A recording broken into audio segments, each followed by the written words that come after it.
Hello students, তোমাদের সবাইকে আমাদের চ্যানেলে ওয়েলকাম জানাই।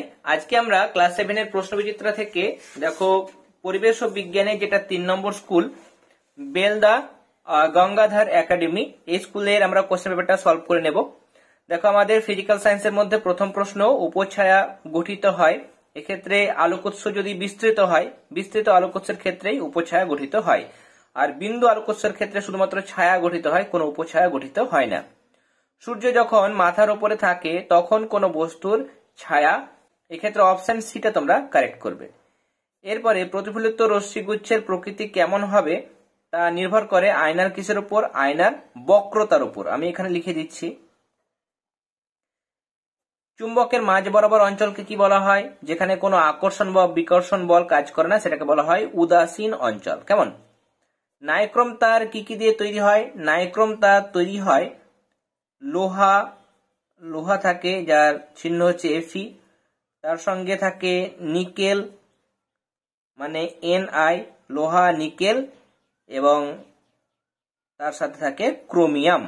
কেমন? লোহা নিকেল ক্রোমিয়াম, এই তিনটে জিনিস, এটা হচ্ছে Cr। কেমন? Cr, ক্রোমিয়াম, এই তিনটে জিনিস দিয়ে নাইক্রোম তার গঠিত। এরপরে কখন অস্বচ্ছ বস্তুর ছায়ার দৈর্ঘ্য বস্তুর দৈর্ঘ্যের সমান হবে? তোমরা এই আনসারটি লিখবে, এবং ইন কেস যদি আনসারটা চেঞ্জ হয় তাহলে সেক্ষেত্রে আমি কমেন্ট সেকশনে কমেন্ট করে দেব। এরপর দেখো, একক মেরুযুক্ত চুম্বক হওয়া কি সম্ভব? মানে এমন কোন চুম্বক যার একটা মেরু আছে, এটা কিন্তু সম্ভব নয়। তোমরা লিখবে একক মেরুযুক্ত চুম্বক হওয়া সম্ভব নয়। 2-1 ইলেকট্রিক ইস্ত্রির কার্যনীতি বর্ণনা করো। লিখবে ইলেকট্রিক ইস্ত্রিতে নাইক্রোম তারের কুণ্ডলীকে দুটি অভ্র পাতের মধ্যে সাজিয়ে রেখে পাত দুটিকে একটি ত্রিভুজাকার লোহার আবরণ, দেখো ত্রিভুজাকার লোহার আবরণের মধ্যে রাখা হয়। নাইক্রোম তারের রোধ খুব বেশি হওয়ায় এর মধ্য দিয়ে তড়িৎ প্রবাহিত হলে তারটি খুব উত্তপ্ত হয়ে ওঠে এবং লোহার আবরণকে উত্তপ্ত করে। তাহলে এই আনসারটা তোমরা লিখবে। এরপরে চৌম্বক বলরেখার ধর্মগুলি লেখো। চৌম্বক বলরেখার দুটি ধর্ম এখানে বলে দেওয়া হয়েছে। দেখো চৌম্বক বলরেখা কাকে বলে, এটা আছে তোমাদের যদি জিজ্ঞাসা করে কোনো ক্ষেত্রে, তাহলে চৌম্বক বলরেখা সংজ্ঞা দেবে। আর চৌম্বক বলরেখার ধর্ম দেখো 1 নাম্বার এই পয়েন্ট, এবং 2 নাম্বার, দুটো পয়েন্ট দেওয়া হয়েছে, দুটো পয়েন্ট তোমরা লিখবে। নেক্সট, অপ্রভ বস্তু কি কখনো সপ্রভ বস্তুর মতো আচরণ করে? ব্যাখ্যা করো। দেখো অপ্রভ বস্তু আলোক উৎস মানে সপ্রভ বস্তুর মতো কিন্তু আচরণ করতে পারে। কখন পারে? দেখো যখন কোনো সপ্রভ বস্তু, সপ্রভ মানে নিজের আলো আছে, এমন কোন বস্তু থেকে আলো অপ্রভ বস্তুর উপর পড়ে এবং তারপর সেখান থেকে বেরিয়ে আসে, মানে সপ্রভ উৎস মানে যার নিজস্ব আলো আছে, যেমন ধরো সূর্য থেকে আলো কোনো একটা বস্তুর উপর পড়লো, নিয়ে সেখান থেকে সেই আলোটা যখন আমাদের কাছে এসে পড়ে, তখন আমরা বলতে পারবো যে ওই যে অপ্রভ বস্তু সেটা আলোক উৎস হিসাবে কাজ করছে। যেমন স্টিলের থালা একটি অপ্রভ বস্তু, কিন্তু তাতে সূর্যের আলো যদি পড়ে, দেখো সূর্যের আলো, সূর্য তো একটা সপ্রভ বস্তু, তাহলে সূর্যের আলো মানে একটা সপ্রভ বস্তুর আলো কার উপর পড়ছে? স্টিলের থালা, যেটা কিনা একটা অপ্রভ বস্তু, তার উপর পড়ছে।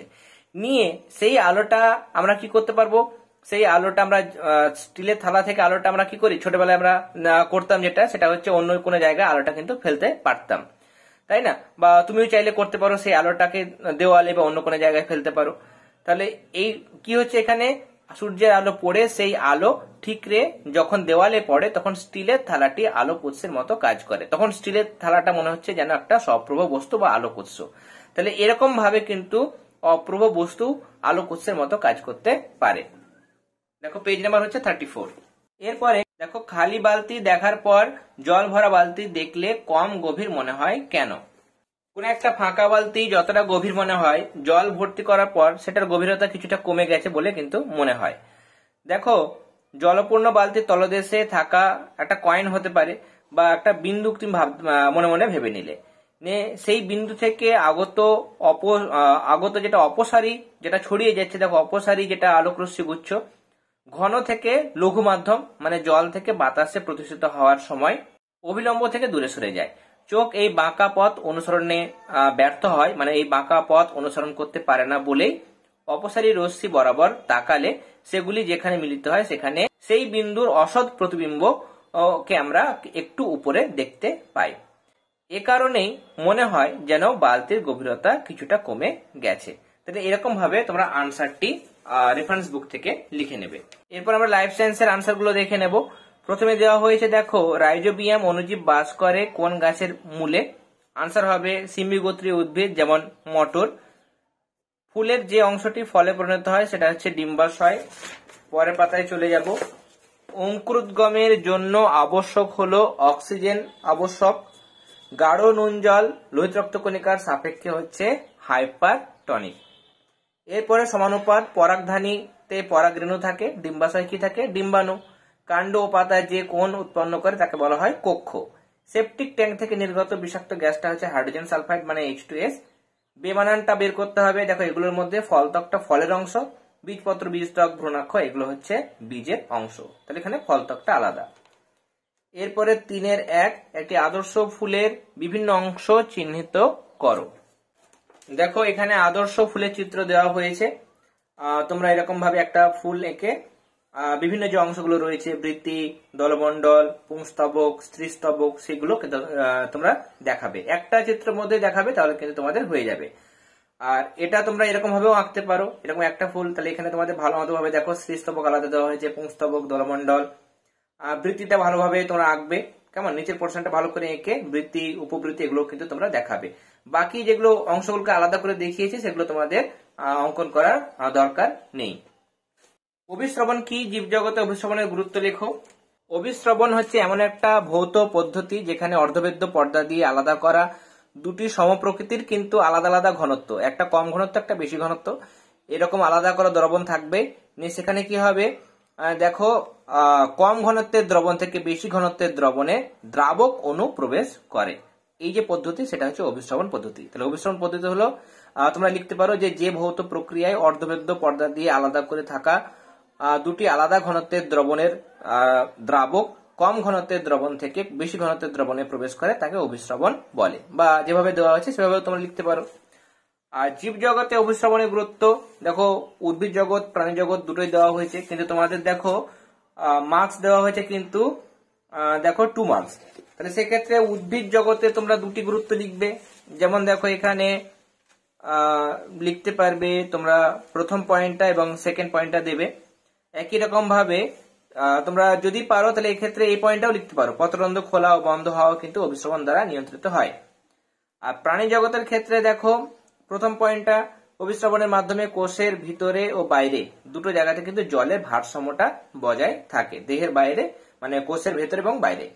আর এই প্রক্রিয়ায় রক্ত কলাকোষে জলের আদান প্রদান ঘটে। রক্ত থেকে কলাকোষে যখন জলের আদান প্রদান ঘটে তখন কিন্তু অভিশ্রবণ প্রক্রিয়ার মাধ্যমে ঘটে থাকে। তাহলে এই দুটো পয়েন্ট তোমরা মেনশন করবে।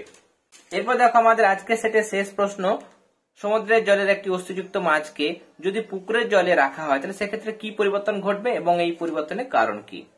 যদি সমুদ্রের জলের কোনো অস্থিযুক্ত মাছকে পুকুরের জলে রাখা হয় তাহলে সেক্ষেত্রে দেখো মাছটি দেহটা অস্বাভাবিকভাবে কিন্তু ফুলে যাবে এবং শেষে কিন্তু মাছটি মারা যাবে।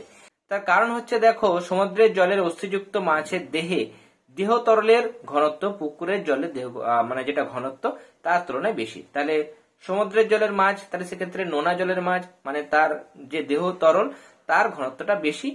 আর যখন পুকুরের জলে রাখছে তখন পুকুরের জলের ঘনত্বটা কম আর তার দেহের ভেতরের যে ঘনত্ব সেটা বেশি, তাই না? তাহলে শরীরের ঘনত্বটা বেশি আর বাইরের যে জলটা সেই বাইরের জলের ঘনত্বটা কম। এবার এক্ষেত্রে কি হবে, আমরা অভিশ্রবণ পদ্ধতি একটু আগেই পড়লাম, সেখানে দ্রাবক অণু কম ঘনত্ব থেকে বেশি ঘনত্বের দিকে যায়। তাহলে এক্ষেত্রে কম ঘনত্ব কোনটা? বাইরে পুকুরের জলটা কম ঘনত্ব, তাহলে পুকুরের থেকে জলটা কি হবে অন্ত অভিশ্রবণ প্রক্রিয়ার মাধ্যমে মাছের দেহে প্রবেশ করবে। যেহেতু মাছের দেহে ঘনত্বটা বেশি তাহলে কম থেকে বেশি মানে পুকুর থেকে জলটা মাছের দেহে প্রবেশ করবে। ফলে কি হবে, মাছটার দেহটা ফুলতে থাকবে, ফুলতে ফুলতে অস্বাভাবিকভাবে ফুলে যাবে এবং অবশেষে কিন্তু মাছটি মারাও যেতে পারে। তাহলে এই কারণটা তোমরা লিখবে। তাহলে আজকে দেখো আমরা প্রশ্ন বিচিত্রা থেকে 3 নম্বর স্কুলের সমস্ত কোশ্চেনের আনসার গুলো আলোচনা করলাম। আশা করি আজকের ক্লাসটি তোমাদের ভালো লেগেছে, তাহলে অবশ্যই ক্লাসটিতে লাইক দেবে। যারা এখনো পর্যন্ত চ্যানেলটি সাবস্ক্রাইব করোনি তারা অবশ্যই সাবস্ক্রাইব করে নিও এবং পুরোনো ক্লাসগুলো অবশ্যই তোমরা প্লেলিস্ট অপশনে গিয়ে দেখে নিও। তাহলে আজকের ক্লাস এতটাই, তোমরা সবাই ভালো থেকো। All the very best.